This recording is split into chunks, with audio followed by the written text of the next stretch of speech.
5th October, ঠিক ঘড়ির কাঁটায় 12টা। আমার জন্মদিন 6th অক্টোবর, মানে 6th অক্টোবর পড়ে গেল। আর এই দেখুন সবাই মিলে কি কাণ্ড করেছে। এই নিয়ে পরপর 2 বছর হেক্টর এখানে নেই। এই দিনটাতে হেক্টর, আমি আর জ্যাজি মিলেই সেলিব্রেট করতাম।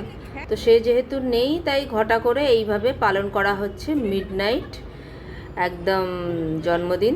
তো মা, ভাই আর আমার পাশের ঘরের 2জন, ওরাও আছে। তো এইভাবেই সেলিব্রেট হলো।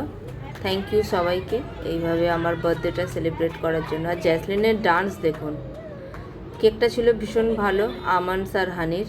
তো এভাবেই সেলিব্রেট হলো।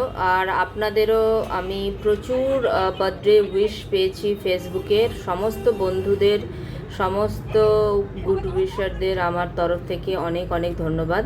তো সবাইকে কেক কেটে সবাইকে কেক খাইয়ে দিলাম আর মিষ্টিমুখ করিয়ে দিলাম। তো এভাবেই বার্থডে আমার সেলিব্রেট হয়, জাস্ট কেক কাটিং, এছাড়া স্পেশাল কিছু হয় না।